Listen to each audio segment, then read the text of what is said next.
A paz do Senhor, meus irmãos, sejam todos muito bem-vindos ao canal Ensino Sem Fronteira. O meu nome é Clésio Lefa e aqui eu estou para ajudar você a compreender melhor a palavra de Deus. No vídeo de hoje nós iremos falar sobre o cristianismo fora das quatro paredes da instituição. Falaremos sobre o cristianismo na prática, trazendo lições, comentários e reflexões quanto à nossa vida no trabalho, a nossa vida na família e a nossa vida nas redes sociais. O meu objetivo aqui é despertar em você a importância de viver a fé nas áreas mais comuns da vida, mostrando que ser discípulo de Jesus não é algo restrito a um culto e nem tampouco a uma igreja. Ser cristão é muito mais do que carregar um título. Ser cristão é um chamado para viver como Jesus viveu, e isso de maneira contínua, todos os dias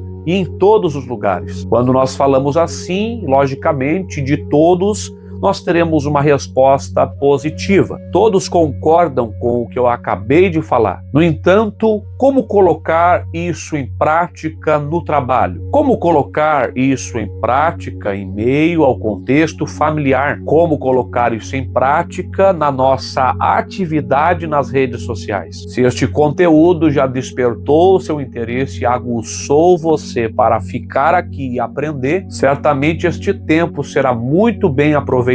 Eu já te convido a se inscrever no meu canal e também deixar o seu like, pois assim mais pessoas serão alcançadas por esta revelação. Você tem visto crentes nominais só de igreja, só de banco, por aí? Você consegue fazer alguma coisa para mudar esse cenário. Quando você deixa o seu like, você comenta abaixo de um vídeo como esse, você faz com que o YouTube ele espalhe este conteúdo para mais pessoas. E assim você me ajuda aqui a evangelizar com esta palavra tão abençoada da parte de Deus. O primeiro ponto que nós vamos falar aqui é sobre o trabalho, como nós devemos viver a fé, viver o evangelho, o cristianismo no trabalho. Quando nós falamos de trabalho, duas palavras elas se destacam. E a palavra é, primeiro, a palavra integridade. E a segunda palavra é a palavra excelência. Estas duas palavras resumem bem o que deve ser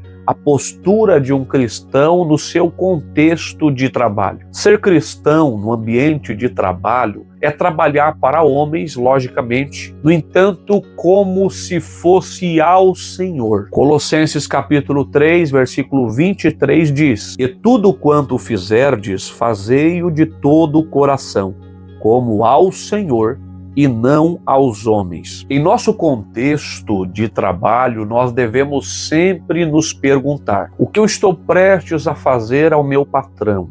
O que eu estou prestes a fazer na minha empresa? O que eu estou prestes a fazer ao meu colega? Eu teria a coragem de fazer se fosse a Jesus? Me sentiria bem fazendo se fosse a Jesus? Esse simples pensamento já vai nos ajudar bastante a corrigir muitos erros que nós praticamos no ambiente de trabalho. Ser cristão no ambiente de trabalho é também ser pontual, é ser ético, é ser correto. Quantos cristãos hoje em dia deixam ali um mau cheiro, um mau testemunho no seu trabalho, quando não conseguem cumprir as ordenanças, as regras do seu trabalho? Chegam atrasado, não têm pontualidade, não tem compromisso com a sua vida secular, matam serviço, faltam serviço por qualquer motivo. E ainda tem daqueles, esses eu não posso nem chamar de cristão, inventam doenças, forjam atestados médicos só para não irem ao seu trabalho e assim deixam na mão a sua empresa e o seu empregador. O cristão no seu trabalho,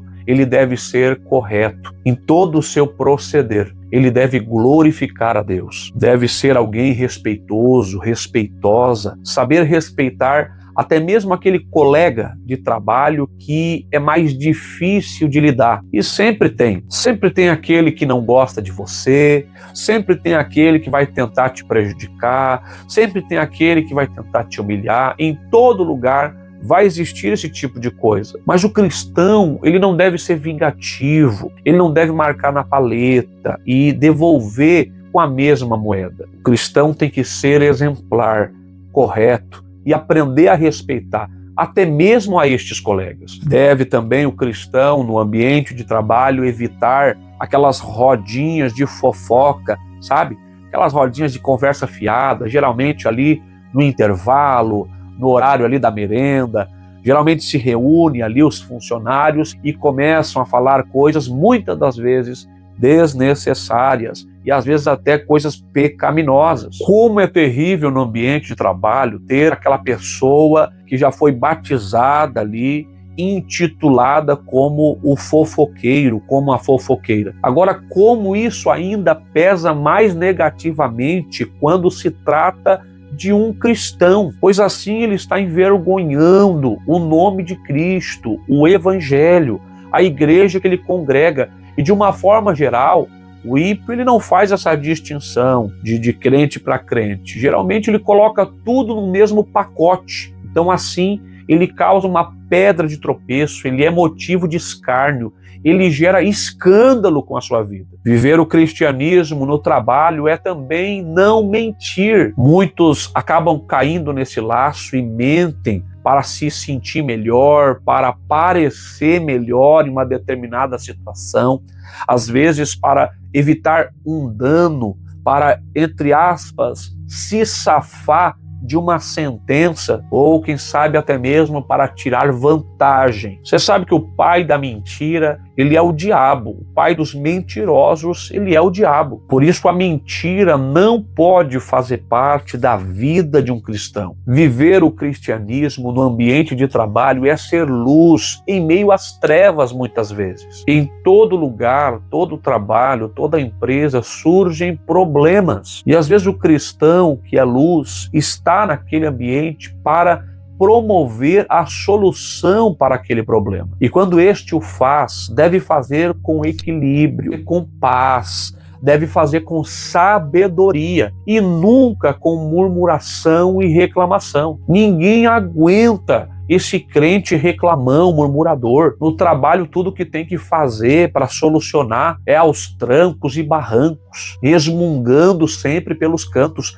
Ninguém aguenta esse tipo de gente. Todas estas características, estes pontos que nós listamos aqui, se você os praticar, eles vão lhe destacar, lhe mostrar, lhe manifestar no ambiente de trabalho como um verdadeiro cristão que honra a Deus. Você pode nunca pregar um sermão no seu trabalho, embora eu preciso dizer que, tendo a oportunidade, você deve fazer. Mas ainda que você nunca consiga fazer, a sua vida pode ser o melhor testemunho que alguém já ouviu. Sempre tem alguém nos observando. Por isso, seja fiel em todo o tempo. Segundo tópico, na família. Como devemos, como cristãos, nos portar no contexto familiar? O que significa viver a fé, viver a Cristo, viver o Evangelho na família? Temos aqui também duas palavras-chave, que são as palavras perdão e a palavra amor. Aqueles que não estiverem devidamente desenvolvidos nestas duas áreas, com o coração cheio de amor, o amor de Deus, disposto a perdoar, fatalmente terão em seu contexto familiar relacionamentos conflitosos. Situações diversas que surgem ali nunca serão curadas. O ambiente de paz, de alegria, nunca também será usufruído nesta família. Será uma casa, mas não será um lar. Para construirmos isto, entenda esta mensagem, é necessário que haja o amor e também que haja o perdão. É em casa que nós realmente, verdadeiramente somos testados e provados. Na relação conjugal, na relação pai, filho, filha, mãe, é que nós somos provados. E talvez aí estão as maiores e mais difíceis provações que nós temos de enfrentar. Muitos crentes lidam bem com aqueles problemas exteriores, mas não têm o respaldo, o conhecimento, o preparo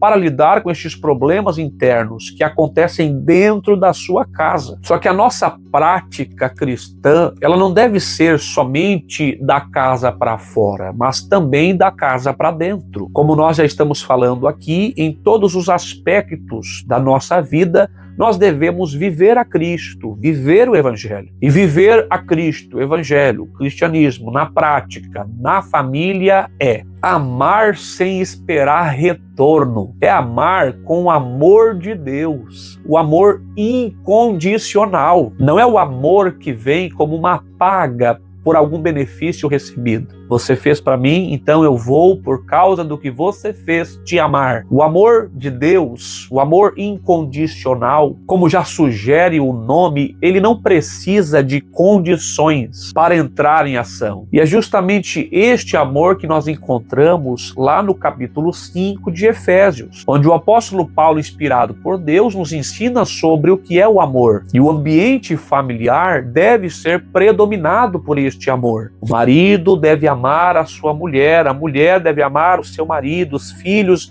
devem amar os seus pais e os pais devem amar os seus filhos. E este amor gera coisas tremendas. O marido que ama, o texto vai ali dar informações. A mulher que ama também vai ter um tipo de atitude e assim por diante. É por isso que deve haver e predominar dentro de toda a família cristã o amor de Deus. A segunda palavra-chave é a palavra perdão. E sobre o perdão, eu quero enfatizar o seguinte: o perdão, ele deve vir com velocidade. O perdão deve ser rápido. Você precisa entender que no ambiente familiar, guardar mágoa, guardar fel, só fará mal. Nenhum benefício virá guardando estes ressentimentos. Por isso o perdão deve ser rápido. A disposição para perdoar deve ser rápida. Tem que acertar as coisas. Estas brigas, contendas, discussões, desavenças, tem que parar.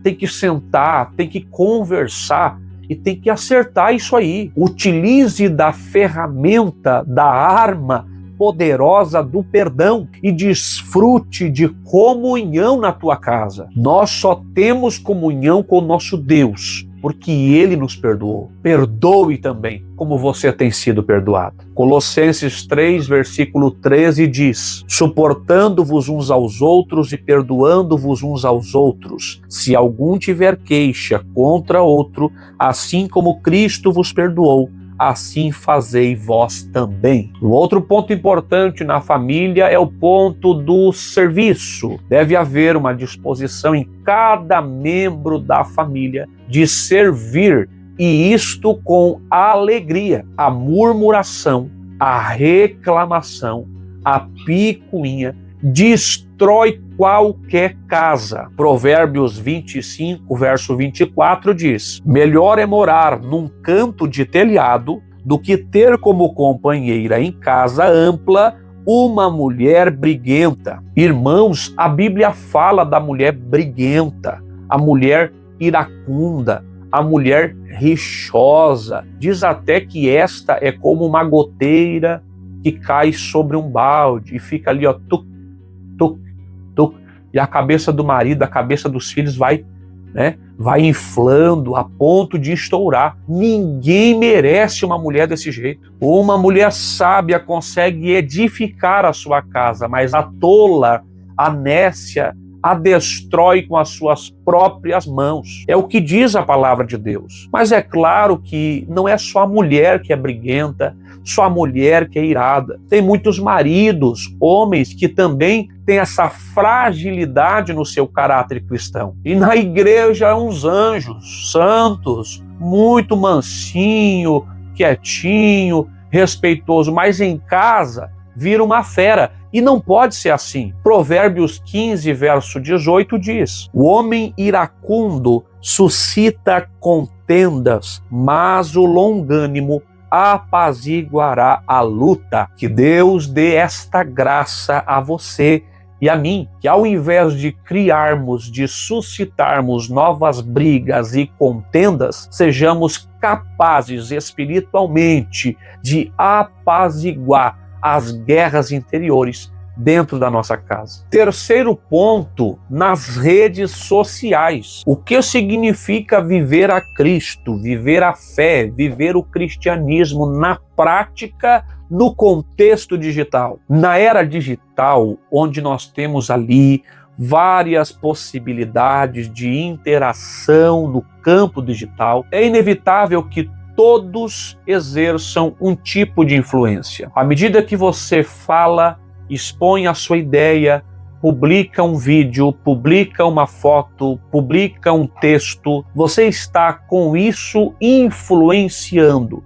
Logo, você que atua nas mídias, você que está nas redes sociais, mesmo que você não aceite este título, você é um influenciador digital. Todos nós somos influenciadores. Agora, a pergunta-chave que nós devemos fazer é a seguinte: que tipo de influência estamos gerando nas pessoas através da nossa postura ali? Você pode influenciar negativamente, você pode influenciar positivamente. Nesta parte eu quero falar para você que a nossa influência como cristãos genuínos e autênticos que vivem o cristianismo na prática deve ser uma influência responsável. E é justamente aqui que muitos cristãos se perdem. As redes sociais são uma vitrine do coração. É nelas que nós colocamos para fora aquilo que predomina aqui dentro. Por isso eu tenho alguns conselhos a te dar agora. Não compartilhe tudo aquilo que você vê. Tem pessoas que ficam ali, rolando o dedo, assistindo vídeos e tudo quanto é coisa, e vai compartilhando sem pensar nas consequências que isso trará, no que as pessoas irão pensar. Ah, mas eu não tenho nada que ver, também nem me importo com o que as pessoas estão pensando de mim, eu vou viver a minha vida. Só que assim você está escandalizando a obra de Deus, o Evangelho, o cristianismo, e fazendo, quem sabe, outras pessoas decidirem por nunca entrar na igreja que você congrega. Porque se é para ser crente como você, dizem elas, eu prefiro ficar na minha posição aqui no mundo do que ser que nem aquele fulano lá que só vai na igreja. Mas suas postagens são escandalosas, são indecentes, às vezes imorais, crentes sem postura, sem identidade nas redes sociais. As tuas redes sociais estão manifestando o teu coração, os teus desejos internos, a tua realidade. A maioria destas coisas que muitos crentes postam ali, eles não teriam coragem de fazer na sua vida real. A internet tornou-se um campo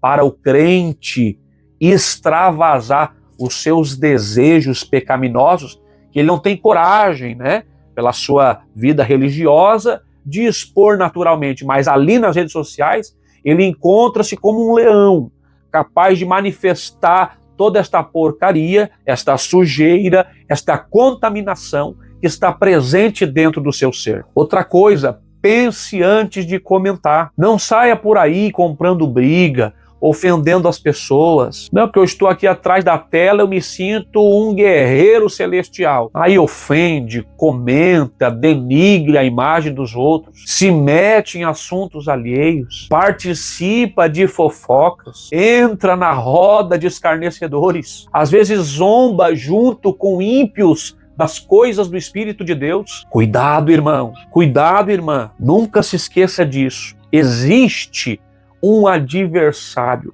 que em todo tempo ele busca ocasião, ele busca uma brecha para poder denegrir o evangelho do nosso Senhor Jesus Cristo e a obra de Deus na terra. É inevitável que venham os escândalos, mas ai daqueles por quem vierem. Você está entendendo? Alguém vai escandalizar, mas que não seja você. Você é um cristão de verdade, que vive o cristianismo na íntegra, em sua vida diária, também nas redes sociais. Momento de reflexão com base no que estamos falando agora. Que tipo de conteúdo nós consumimos na internet? Que tipo de conteúdo nós espalhamos na internet? Será que Jesus está sendo glorificado através de nossas posturas nas redes sociais, temos utilizado desta poderosa ferramenta para contribuir com o avanço do reino de Deus na terra, ou além de não contribuir, temos prejudicado, nos misturando com o mundo,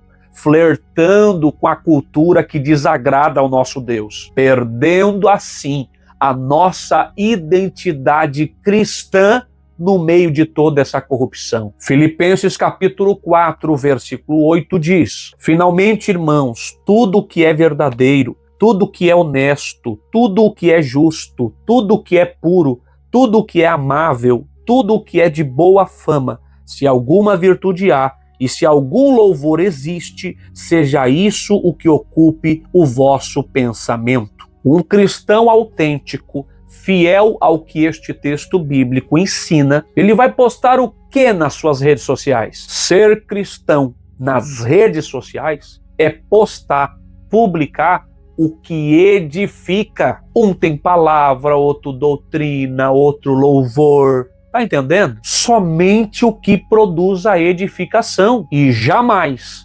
postar, publicar o que inflama, o que contamina e o que escandaliza. Como eu posso viver desta maneira? Nós falamos aqui sobre como deve viver o cristão no trabalho, na família e nas redes sociais, mas quem sabe você esteja se perguntando: como eu posso vencer e viver desta maneira? Convide, meu irmão, o Espírito Santo para viver contigo em seu cotidiano. Comece o dia com uma oração, mesmo que breve, mas dê prioridade a isso. Antes de tomar qualquer decisão, pergunte o que Jesus faria lá no trabalho, na família, nas redes sociais.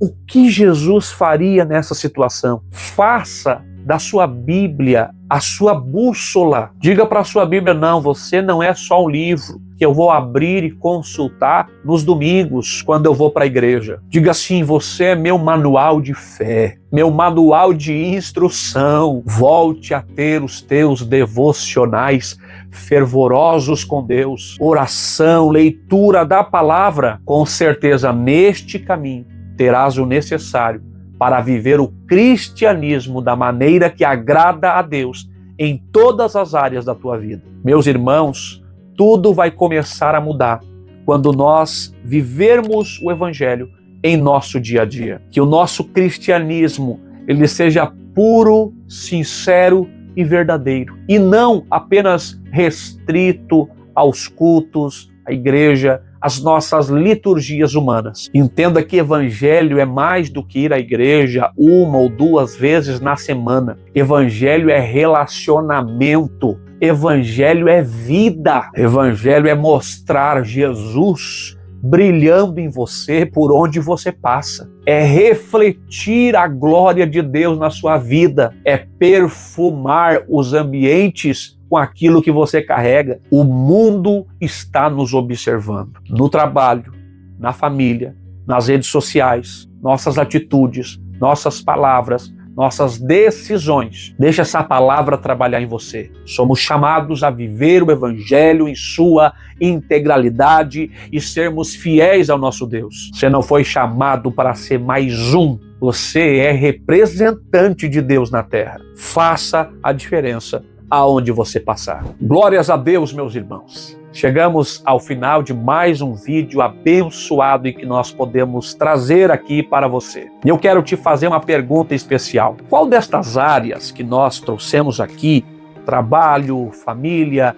redes sociais, você acha que os cristãos estão mais falhando, mais cometendo erros? Eu acho que o cristão está muito em falta nessa aqui. Traga aqui os motivos, comente abaixo, eu quero saber a sua opinião. Por hoje eu vou ficando por aqui, mas nós já marcamos o nosso encontro para o próximo vídeo, que será excepcional. O meu nome é Clésio Lefa e aqui eu estou em nome do Rei, em prol do reino de Deus, crendo sempre na autoridade máxima das Escrituras.